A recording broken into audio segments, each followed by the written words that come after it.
Hello welcome दोस्तों, स्वागत करता हूँ फिर से आप सबको आपके अपने इस चैनल में। तो गाइस इस वीडियो के अंदर हम डिटेल्स में डिस्कस करेंगे बिटकॉइन के बारे में, साथ ही में हम यहाँ पर डिटेल्स में बात करेंगे कुछ ऐसे ऑल्ट कॉइन्स के बारे में, और यहाँ पर डिटेल्स में जानेंगे कि एक्जैक्टली बिटकॉइन एंड बाकी ऑल्ट्स के प्राइस के अंदर क्या मूवमेंट हमें आने वाले टाइम में देखने को मिल सकता है। यह सब चीज़ों को पूरा डिटेल्स में अगर आपको जानना है तो फिर इस वीडियो को बिना स्किप के पूरा एंड तक जरूर से देख सकते हो। बाकी अगर आप पहली बार चैनल पर विजिट कर रहे हो, मेक श्योर अपना ऑलरेडी चैनल को सब्सक्राइब भी कर दिया होगा, और टेलीग्राम चैनल को भी ज्वाइन करना चाह रहे हो तो लिंक मैंने डिस्क्रिप्शन में ऑलरेडी डाल दिया, वहां से जाकर आप जरूर से ज्वाइन भी कर सकते हो। ठीक है, तो इस टाइम पे हमें बिटकॉइन एंड बाकी ऑल्ट्स के प्राइस के अंदर थोड़ा बहुत ड्रॉप डाउन देखने को मिला है। रीजन बिंग हमें बिटकॉइन के प्राइस के अंदर ड्रॉप डाउन देखने को मिला, जो कि हमने मॉर्निंग में बात किया था कि इसी ट्रेंड लाइन के बारे में कि एक्जैक्टली अगर अब बीटीसी इसी ट्रेंड लाइन को सस्टेन करे, दैट मींस कि यहाँ से हमें प्राइस के अंदर मूवमेंट देखने को मिलेगा, अदरवाइज हमें यहाँ से प्राइस के अंदर ड्रॉप डाउन देखने को मिलेगा। ठीक है, तो यहाँ पर हमें बिटकॉइन के प्राइस के अंदर यहाँ पर डाउनफॉल देखने को मिला है। लाइक प्राइस के अंदर कुछ इस तरीके का सिनेरियो क्रिएट हो रहा था, और जहां पर मैंने बोला था कि इसी जोन के आसपास प्राइस मूव कर सकता है। अगर प्राइस इसी जोन के आसपास प्राइस ने सस्टेन किया तो प्राइस यहाँ पर इसी ट्रेंड लाइन पे प्राइस ने सस्टेन नहीं कर पाया,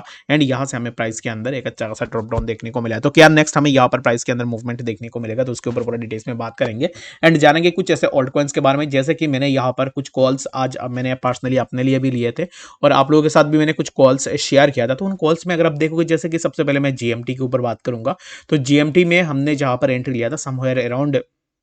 यहाँ पर कहीं पे हमने एंट्री लिया था। ठीक है, तो ये जो जोन था, इसी जोन से अगर आप देखोगे तो ऑलरेडी जीएमटी के अंदर अराउंड 7.5% यानी कि 7.8% 7.3% के आसपास जो हमें प्रॉफिट देखने को मिला है जीएमटी कॉइन के अंदर। ठीक है, तो अगर आपने एंट्री लिया होगा तो होप्स हो कि अब इस टाइम पे आपने अपना प्रॉफिट को भी जरूर से बुक कर लिया होगा, और मेरे हिसाब से प्राइस जीएमटी का और भी थोड़ा ऊपर जो हमें देखने को मिल सकता है। बाकी एंट्री इस टाइम पे लेना चाह रहे हो तो it's completely up to you. मेरे हिसाब से राइट नाउ अब इस टाइम पे आपको थोड़ा वेट जरूर से करनी है। रीजन बिंग प्राइस हमें अब इस टाइम पे थोड़ा यहाँ पर कंसोलिडेट करके नीचे की तरफ देखने को मिल सकता है। ठीक है, तो अब इस टाइम पे फॉर नाउ तो यहाँ पर अब इस टाइम पे क्या होगा, जितने भी लोगों ने एंट्री लिया होगा तो होप्स हो कि आपने अपना प्रॉफिट को बुक कर लिया होगा। बाकी अगर आपने एंट्री नहीं ली है, अब इस टाइम पे आप एंट्री लेने का सोच रहे हो, तो मेरे हिसाब से ना अब इस टाइम पे आप थोड़ा वेट करो, और एक्जैक्टली ये जो जोन है, इस जोन का यहाँ पर मैं इसको मार्क कर दो ताकि आपके लिए थोड़ा इजी हो जाए। ठीक है, तो ये जो यहाँ पर अब इस टाइम पे प्राइस समवेयर अराउंड हमें यहाँ पर कहीं पे देखने को मिलेगा। ठीक है, तो यहाँ पर जो वीक्स है ना, इन वीक्स से हमें प्राइस के लिए सपोर्ट देखने को मिलेगा, क्योंकि ये जो जोन है एक्जैक्टली इसी जोन से ही हमें ऑलरेडी ब्रेकआउट देखने को मिला है। तो अब इस टाइम पे 1 आवर का जो कैंडल है, कैंडल अगर अबव दिस जोन सस्टेन कर लेता है कैसे भी करके, तो हमें यहाँ से प्राइस के अंदर मूवमेंट देखने को मिलेगा, अदरवाइज हमें यहाँ से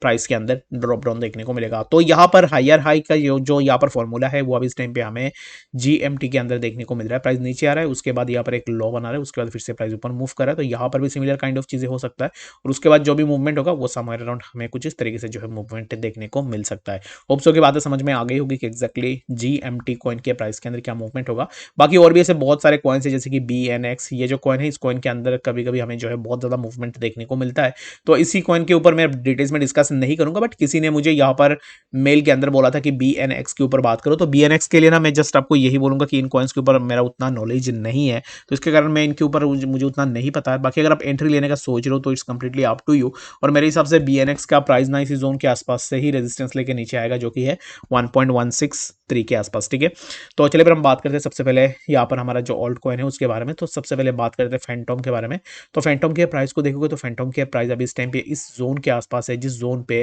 फैंटोम के लिए यहाँ पर एक मेजर सपोर्ट हमें देखने को मिल रहा है। ठीक है, तो सबसे पहला जो फैंटोम का सपोर्ट है वो है हमारा समवेयर अराउंड इसी हॉराइजॉन्टल सपोर्ट के आसपास, और ये जो हॉराइजॉन्टल सपोर्ट है, इस सपोर्ट का ब्रेकडाउन भी हमें प्रीवियसली देखने को मिला था। ठीक है, तो यहाँ पर ब्रेकडाउन हमें यहाँ से देखने को मिला था इसी जोन का। रीजन बिंग हमें यहाँ से ये जो ट्रेंड लाइन था, इसी ट्रेंड लाइन से हमें रेजिस्टेंस भी देखने को मिल रहा था, लेकिन अभी यहाँ पर चीजें थोड़ा डिफरेंट है। यहाँ पर ये जो जोन है, इस जोन पे इसी ट्रेंड लाइन पे हमें सपोर्ट देखने को मिल रहा है, तो यहाँ से सपोर्ट लेके प्राइस को जिस तरीके से मूव कर सकता है, जो कि यहाँ पर FTM के प्राइस के अंदर हमें एक अच्छा खासा मूवमेंट देखने को मिल सकता है। तो एक्सपेक्ट आप कर सकते हो कि प्राइस के अंदर थोड़ा मूवमेंट हो, बट यहाँ पर कुछ भी गारंटेड नहीं है कि प्राइस के अंदर क्या मूवमेंट होगा क्या नहीं होगा। जस्ट मैं आपको यही बोलूंगा कि अभी इस टाइम पे FTM के अंदर भी लॉन्ग पोजीशन लिया जा सकता है। ठीक है, मैं अगर अपना लॉन्ग पोजीशन लेता हूं तो मैं जरूर से आप लोगों के साथ शेयर करने की कोशिश भी करूंगा। ठीक है, और एक चीज क्या होता है ना कि एक्जैक्टली अगर आप रेन में देखोगे तो रेन के ऊपर ऑलरेडी यहाँ पर आज सुबह तो मैंने एक कॉल शेयर किया था जहां पर ऑलरेडी टारगेट हिट हुआ था, और उसके बाद प्राइस के अंदर ड्रॉप डाउन हुआ। बट यहाँ पर बहुत सारे लोगों का ये क्वेरी होता है कि एक्जैक्टली यहाँ से प्राइस ने इसी जोन तक मूव किया, जैसे कि 40% के आसपास प्राइस में हमें मूवमेंट देखने को मिला with in a day, 1 day के अंदर हमें यहाँ से इसी जोन के आसपास मूवमेंट देखने को मिला। तो ये जो जोन है ना, यहाँ से यहाँ तक का होल्डिंग का कैपेसिटी बहुत कम लोगों के पास होता है, ठीक है। तो ये जो कैपेसिटी है होल्डिंग का, तो ये तब आएगा आपका जब आप यहाँ पर जो है कम लिवरेज के साथ फील फ्री होके आप ट्रेड करोगे, तब जाके जो आप इतना इतना लंबा होल्ड कर पाओगे। अदरवाइज आप इतना लंबा होल्ड नहीं कर पाओगे, ठीक है। अगर आप यहाँ पर देखो एग्जैक्टली इसी जोन के आसपास अगर आपने अपना होल्डिंग रखा, ठीक है, समवेयर अराउंड अगर आपने 5x के साथ ट्रेड किया, तो 5x में अगर आपने यहाँ तक होल्ड किया, उसके बाद आपने अपना सेल किया, उसके बाद फिर से आपने यहाँ पर क्या किया कि अपना प्रॉफिट यहाँ पर कहीं पे बुक कर लिया, उसके बाद आप अपना होल्ड करते जा रहे हो, और जितने भी यहाँ पर रैलीज आ रहे हैं, यहाँ पर बेस बन रहा है, उसके बाद एक रैली बन रहा है, बेस बन रहा है, रैली बन रहा है। इसी ट्रेंड लाइन को अगर आप देखोगे तो एक्जैक्टली इसी ट्रेंड लाइन पे ही देख सकते हो, यहाँ पर एक बेस बना है, उसके बाद यहाँ से ब्रेकआउट लिया, इसी ब्रेकआउट के बाद हमें प्राइस के अंदर मूवमेंट भी देखने को मिला है। तो ये से अगर आपको यहाँ पर बड़े मूव्स को कैच कर रहे हैं ना, तब आपको क्या करना पड़ेगा, आपको लीवरेज कम लेना पड़ेगा। अगर आप ज्यादा लीवरेज लोगे, दैट मीन्स कि आप यहाँ से जो है लॉस भी कर सकते हो। तो अब इस टाइम पे यहाँ पर क्या हो सकता है कि ना, हमें प्राइस के अंदर थोड़ा और भी मूवमेंट देखने को मिल सकता है, ठीक है। तो रैन के लिए जस्ट मैं आपको यही रिकमेंड करूंगा कि राइट नाउ इस टाइम पे जितने भी लोग यहाँ पर अप्स एंड डाउन आते हैं ट्रेडिंग्स के अंदर, ठीक है,